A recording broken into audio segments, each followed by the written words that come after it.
Hello viewers, good evening. இன்றைக்கி நம்ம சேனலில் சுவையான பீர்க்கங்காய் கூட்டு தாங்க செய்ய போகிறோம். அதுக்கு உங்களுக்கு எந்த பருப்பு விருப்பமோ அதை எடுத்துக்கோங்க. நான் இந்த மாதிரி இந்த ரெட் கலர் பருப்பு நான் எடுத்திருக்கேன். நான் 4 பேருக்கு இதை ரெடி பண்ணுறேன். உங்கள் ஃபேமிலி பெரிய ஃபேமிலியாக இருந்துச்சுன்னா நீங்கள் அதுக்கேற்ற மாதிரி நிறைய அளவுகள் எடுத்துக்கோங்க. 4 பல்லு பூண்டு போட்டிருக்கேன்.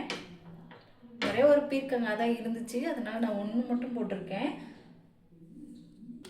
மீடியம் சைஸில் ஒரு பெரிய வெங்காயம் போட்டிருக்கேங்க.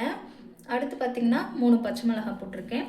நெக்ஸ்ட்டு 2 ஸ்பூன் ஜீரகம் ஆட் பண்ணிக்கிறேங்க.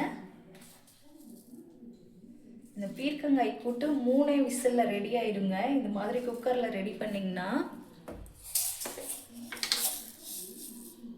வெந்தயம் சும்மா நம்பர்ஸில் பார்த்திங்கன்னா ஒரு 8 இருக்கும், அந்தளவுக்கு வெந்தயம் போட்டிருக்கேன். அடுத்து கொஞ்சம் மஞ்சள்தூள் போடுறேங்க. வேறு எந்த மசாலா பொடியும் இதுக்கு நான் ஆட் பண்ணல, குட்டீஸ்களுக்கு கொடுக்குறனால. அடுத்து கொஞ்சம் பெருங்காயத்தூள் போட்டுக்கோங்க. இந்த அளவு போட்டால் சரியாக இருக்குங்க. தேவையான அளவு உப்பு போட்டுக்கலாங்க.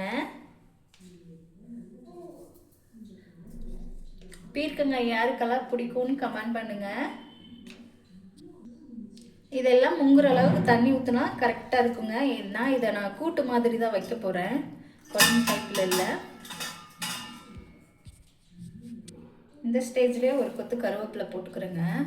கருவேப்பிலை இதோடு போட்டு செய்யும்போது, பீர்க்கங்காயோடு போட்டு செய்யும்போது நல்லா வெயிட் லாஸ் பண்ணி கொடுக்கும். வாரத்தில் ஒரு 3 டைமாவது இதை நீங்கள் ட்ரை பண்ணுங்கள். சாப்பிட்டே கண்டிப்பாக வெயிட் லாஸ் பண்ண முடியுங்க. இதெல்லாம் நீங்கள் ட்ரை பண்ணுங்கள். பருப்பு பொங்காமல் இருக்க லைட்டாக ஆயில் ஸ்ப்ரே பண்ணிக்கலாங்க.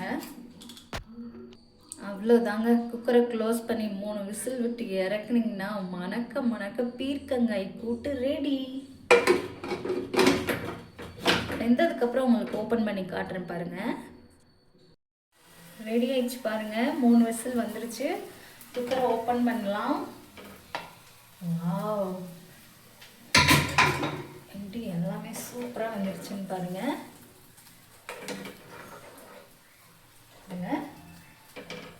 பீர்க்கங்காய் கூட்டு சூப்பராக ரெடி ஆயிடுச்சு.